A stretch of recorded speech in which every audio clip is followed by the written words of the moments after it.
మిథున రాశి వారికి మిశ్రమ ఫలితాలుగా గోచరిస్తూ ఉన్నాయి. మిశ్రమ ఫలితాలుగా గోచరించినప్పటికీ కొన్ని ఉపయోగపడేటువంటి పనులైతే జరుగుతున్నాయి. ముఖ్యమైనటువంటి పనులైతే మీరు చేసుకోవచ్చునుగాక. దీర్ఘకాలికమైనటువంటి సమస్యలు ఏమైనా ఉంటే గనక వాటి నుంచి బయటపడడం అనేటువంటిది జరుగుతుంది. మానసికంగా వేధిస్తూ ఉండేటువంటి సమస్యకు ఊరట లభించేటువంటి విధానముగా ఉంటుంది. ఆకస్మిక ధన ప్రాప్తి, మీరు ఊహించని విధముగా ఉన్నట్టుండి ధనం రావటం అనేటువంటిది కూడా ఉంటుంది గాక. ఖర్చులను కొంచెం అదుపులో పెట్టుకోవటము మంచిది. వృధా ఖర్చులు కాకుండా ఏది ఎవరి ఎంత అవసరమో అంతవరకే కనుక ఖర్చు పెట్టుకుంటున్నారంటే మీకు మేలు జరుగుతుంది గాక. నూతన వస్త్రాలు వస్తువులు కొనుక్కోవడం లాంటివి జరుగుతాయి. చాలా కాలముగా వాహనము కొనుక్కోవాలి అని ప్రయత్నాలు చేసి విఫలమైనటువంటి వాళ్ళు ఈ మాసంలో తప్పకుండా వాహన యోగం అనేటువంటిది ఉంటుంది.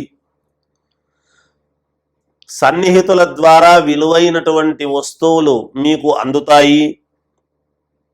బంధుమిత్రులతో విందు వినోద కార్యక్రమాలలో పాల్గొనడం జరుగుతుంది. ఊహించని సమస్యలు అనేటువంటివి కొంచెము మీకు ఎదురు కావచ్చును, కానీ జయించి తీరుతారు. ఆరోగ్య విషయములో ముందుగానే మీకు అనిపించి వైద్యుణ్ణి సంప్రదించి దానికి కావాల్సినటువంటి తగు చర్యలు తీసుకోవటం లాంటివి జరుగుతాయి.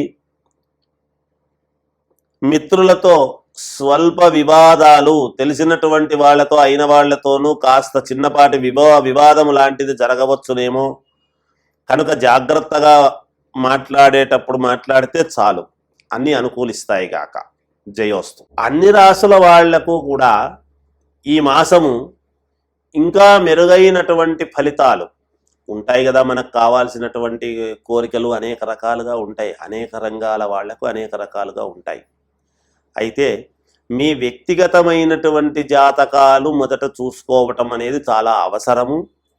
అయినా అన్ని రాసుల వాళ్ళు కూడా మరి అనుకున్నటువంటి ఫలితాలు మేలు జరగాలి, అన్నీ కూడా మాకు అనుకూలవంతముగా ఉండాలి అని ఆలోచన చేసేటువంటి వాళ్ళు మీ ఇంటి దేవుడు అని ఉంటారు. మొదట ఎవరు అంటే ముందు కులదైవం చాలా అవసరం. కులదైవాన్ని పూజించుకోవాల్సినటువంటి అవసరము ఎంతైనా ఉంటుంది. అయితే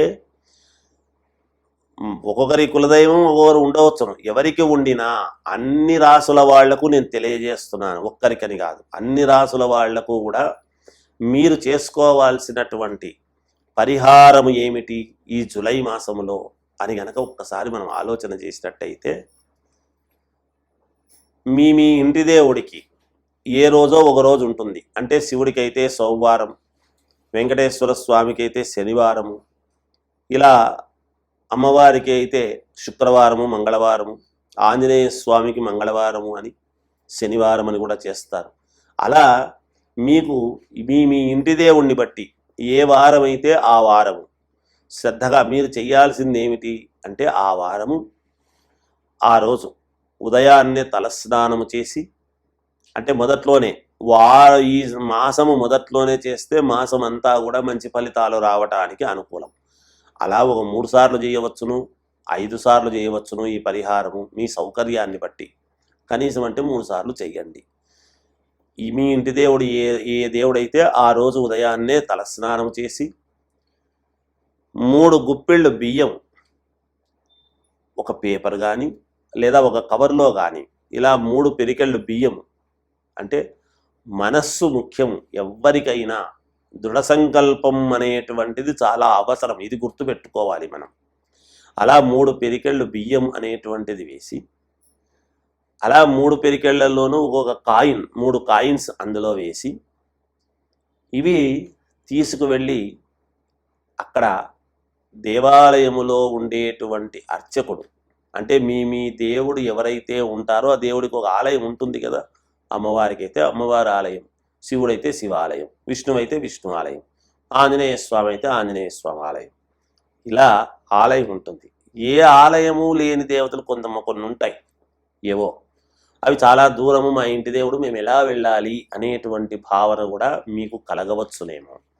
అలా కలిగినప్పుడు శివాలయానికి వెళ్ళి ఈశ్వరుడి దేవాలయంలో ఉండేటువంటి వాళ్లకు ఇస్తే చాలు. ఎందుకంటే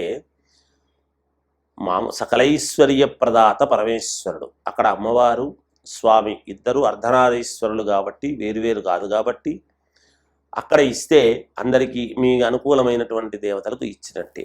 ఉంటే మీ ఇంటి దేవుడికి ఇవ్వండి. అలా 3 పిరికెళ్లలో 3 కాయిన్స్ వేసిన తర్వాత ఇవి తీసుకువెళ్ళి అక్కడ అర్చకుడికి, అంటే 3 పిరికెళ్ళే ఇవ్వాల్సినటువంటి ఇదేమి లేదు, ఒక అరకిలో ఇవ్వచ్చు, కిలో కూడా ఇవ్వచ్చు. కానీ ఈ 3 పిరికెళ్ళు అయితే ముందు తీయాలి.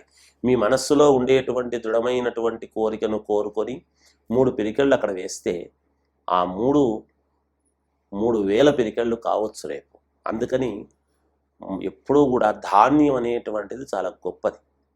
అలా బియ్యాన్ని మనం తినగలిగినటువంటి బియ్యం అండి, ఏదో నూకలు బాగులేనివి ఇవ్వకండి. ఎప్పుడు కూడా ఒకరికి పెట్టేటప్పుడు చాలా మంచిది ఇవ్వాలి. అలా 3 పిరికెళ్ళు ఒక దాంట్లో వేసుకొని 3 కాయిన్స్ వేసి మీకు తోచిన దక్షిణ పైన వేరేగా తీసుకువెళ్ళి పూర్ణ ఫలం ఒక టెంకాయ కూడా ఇవ్వాలి దానం. ఈ టెంకాయి, ఈ 3 పిరికెళ్ళ బియ్యము మీరు ఈదలుచుకుంటే వేరుగా ఇంకొక అరకిలోనో కిలోనో ఒక బస్తా కూడా ఇవ్వవచ్చును. ఇమ్మని నేను చెప్పలేదు, కానీ మీ శక్తి అనుసారం చేయండి. ఇది చేయండి చాలు. ఇలా చేసుకున్నారు అంటే ఖచ్చితముగా మీకు ఈ మాసం మొదట్లో చేశారు అంటే, మొదటి వారం కనుక చేసుకున్నారు అంటే ఆ మాసం అంతా కూడా మీకు అనుకూలమైనటువంటి ఫలితాలు రాబోతాయి.